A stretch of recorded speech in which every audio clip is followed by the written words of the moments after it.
আসসালামু আলাইকুম। এখন শুনবেন সংবাদ শিরোনাম।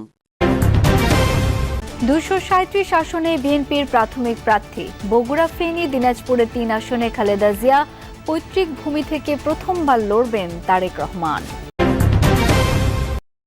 এক সপ্তাহের মধ্যে দলগুলোকে সংস্কার ও গণভোটে ঐক্যের আহ্বান প্রধান উপদেষ্টার, অন্যথায় অন্তর্বর্তী সরকারই নেবে সিদ্ধান্ত। অন্যরা চাইলে আলোচনায় বসতে রাজি জামায়াত, পিআর সহ ৫ দফা দাবিতে সমমনাদের নিয়ে নতুন কর্মসূচি ঘোষণা। সরকারের ভেতরের একটা অংশ নির্বাচন ভণ্ডুলের চেষ্টা করছে অভিযোগ এনসিপির। জুলাই সনদ আদেশ দিতে হবে ডক্টর ইউনূসকেই, বললেন নেতারা। রাজধানীর বাড্ডায় আবাসিক ভবনে জোড়া মরদেহ উদ্ধারের ঘটনায় মামলা দায়ের, পরিচয় মিললেও খুলছে না রহস্যের জট, মোটিভ উদ্ঘাটনে পুলিশের তদন্ত।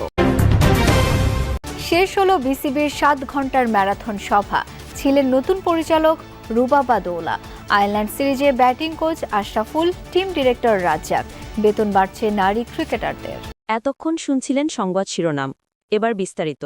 আসন্ন ত্রয়োদশ জাতীয় সংসদ নির্বাচনকে সামনে রেখে ২৩৭টি আসনে দলীয় প্রার্থীদের প্রাথমিক তালিকা প্রকাশ করেছে বিএনপি, যেখানে দিনাজপুর ৩, বগুড়া ৭ ও ফেনী ১ আসনে নির্বাচন করবেন দলের চেয়ারপারসন খালেদা জিয়া। এছাড়া বগুড়া ৬ আসন থেকে ক্যারিয়ারের প্রথম নির্বাচন করবেন বিএনপির ভারপ্রাপ্ত চেয়ারম্যান তারেক রহমান। বাকি ৬৩ আসনে শরিকদের সাথে বোঝাপড়া ও দলীয় কোন্দল নিরসন করে পরে বিএনপি সমর্থিত বা মনোনীত প্রার্থীদের তালিকা ঘোষণা করা হবে। দুপুর ১২টায় দলের স্থায়ী কমিটির সদস্যরা বৈঠকে বসেন চেয়ারপারসনের গুলশান কার্যালয়। লন্ডন থেকে ভার্চুয়ালি বৈঠকে যোগ দেন ভারপ্রাপ্ত চেয়ারম্যান তারেক রহমান ও স্থায়ী কমিটির সদস্য সালাউদ্দিন আহমদ।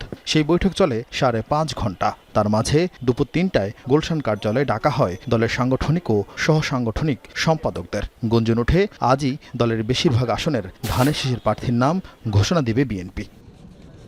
৫:৩০টায় তাদের নিয়ে সংবাদ সম্মেলনে হাজির হন বিএনপির মহাসচিব। বক্তব্যের শুরুতেই জানান, তফসিলের আগ পর্যন্ত পরিবর্তন পরিমার্জনের সুবিধা রেখেই প্রাথমিকভাবে ২৩৭ আসনে দলের প্রার্থী চূড়ান্ত করেছেন তারা। এটাকেই ধরে নিতে হবে যে আমাদের সবচেয়ে অ্যাপ্রোপ্রিয়েট প্রার্থী তালিকা।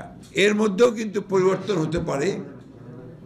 আপনার বিশেষ করে আমাদের যুগপৎ আন্দোলনে যারা শরিক দলগুলো আছেন তাদের সঙ্গে আলোচনার ভিত্তিতে আমরা এই পরিবর্তনগুলো আনতে পারি, অথবা যদি স্ট্যান্ডিং কমিটি মনে করে, পার্লামেন্টারি বোর্ড মনে করে যে তারা কোনো আসনে পরিবর্তন আনবেন, সেটা নিঃসন্দেহে যে নিয়মগুলো আছে সেই নিয়মগুলো মেনে আমরা সেইভাবে আপনার পরিবর্তন নিয়ে আসবো।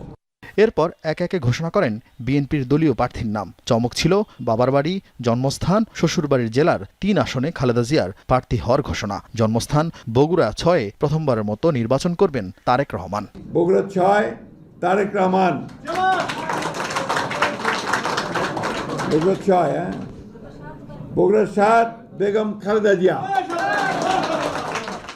বিএনপি মহাসচিব মির্জা ফখরুল ইসলাম আলমগীর নির্বাচন করবেন ঠাকুরগাঁও ১, স্থায়ী কমিটির সদস্য খন্দকার মোশাররফ হোসেন কুমিল্লা ১, মির্জা আব্বাস ঢাকা ৮, সালাউদ্দিন আহমদ কক্সবাজার ১, গয়েশচন্দ্র রায় ঢাকা ৩, ইকবাল হাসান মাহমুদ টুকু সিরাজগঞ্জ ২, হাফিজউদ্দিন আহমদ ভোলা ৩, ডাক্তার জাহিদ হোসেন দিনাজপুর ৬, আমির খুসরো মাহমুদ চৌধুরী চট্টগ্রাম ১০, আব্দুল মঈন খান নরসিংদী ২। তবে ভোট করছেন না সেলিমা রহমান, নজরুল ইসলাম খান, রফিকুল ইসলাম মিয়া।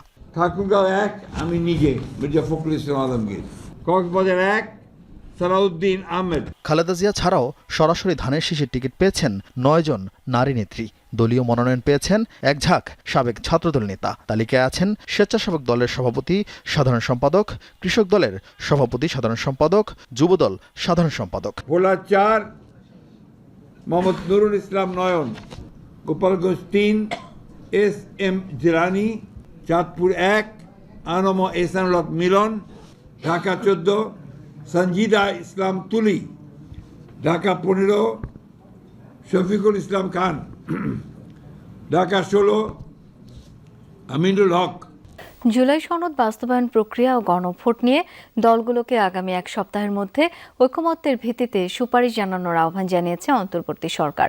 দুপুরে তেজগাঁওয়ে প্রধান উপদেষ্টার কার্যালয়ে ডক্টর মোহাম্মদ ইউনূসের সভাপতিত্বে উপদেষ্টা পরিষদ বৈঠক শেষে এই আহ্বান জানানো হয়।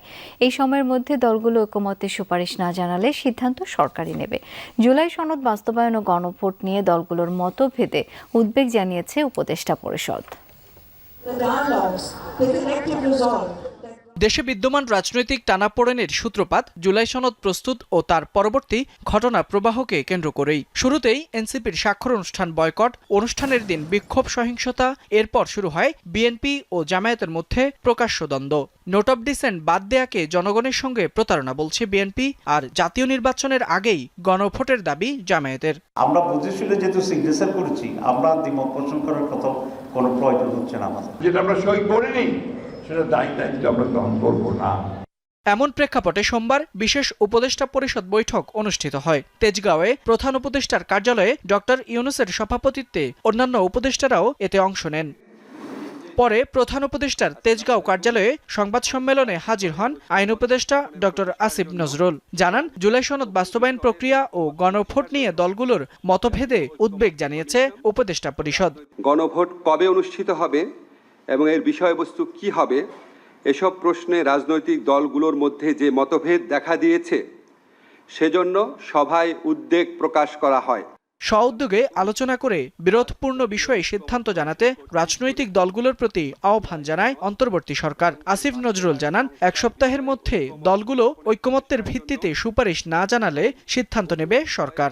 রাজনৈতিক দলগুলোকে স্বীয় উদ্যোগে নিজেদের মধ্যে আলাপ আলোচনা করে সম্ভাব্য দ্রুততম সময়ে, সম্ভব হলে আগামী এক সপ্তাহের মধ্যে সরকারকে ঐক্যবদ্ধ দিক নির্দেশনা প্রদান করার আহ্বান জানানো হয়। ওনারা যদি ঐক্যবদ্ধ নির্দেশনা না দিতে পারেন, অবশ্যই সরকারের মতো সিদ্ধান্ত নেবে। জোট না করলেও এক আসনে এক প্রার্থী দেবে সমমনা দলগুলো। 6 নভেম্বর গণমিছিল নিয়ে প্রধান উপদেষ্টা বরাবর স্মারক দেবে এই 8 দল, আর 11 নভেম্বর করবে সমাবেশ। এক সংবাদ সম্মেলনে এসব সিদ্ধান্ত জানান সমমনা 8 ইসলামী দলের নেতারা। রাজধানীর পল্টনে বাংলাদেশ খেলাফত মজলিসের কেন্দ্রীয় কার্যালয়ে জামায়াতে ইসলামী সহ সমমনা 8 দলের সংবাদ সম্মেলন। উপস্থিত ছিলেন দলগুলোর শীর্ষ নেতারা।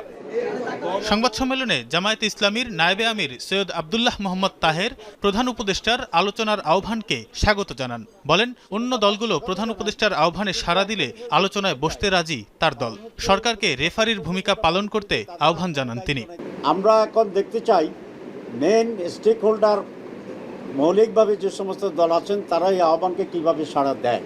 তো তারাও যদি একইভাবে আমাদের মতো সাড়া দেয়, তাহলে আমরা সকলেই বসতে কোনো আপত্তি নেই, এবং বসলেই আমি আশা করি যে একটা রাস্তা বেরিয়ে আসবে ইনশাল্লাহ। এ সময় বাংলাদেশ খেলাফত মজলিসের আমির মামুনুল হক জুলাই সনদ বাস্তবায়ন আদেশ জারি ও জাতীয় নির্বাচনের আগে পৃথকভাবে গণভোট আয়োজনের দাবি জানান। 6 নভেম্বর গণমিছিল নিয়ে প্রধান উপদেষ্টা বরাবর স্মারক প্রদান করবে এই 8 দল। 11 নভেম্বর করবে সমাবেশ। সমমনা দেশপ্রেমিক 8টি রাজনৈতিক দল থেকে আমরা স্পষ্ট ঘোষণা করছি, অনতিবিলম্বে জুলাই সনদ বাস্তবায়নের আদেশ জারি করতে হবে।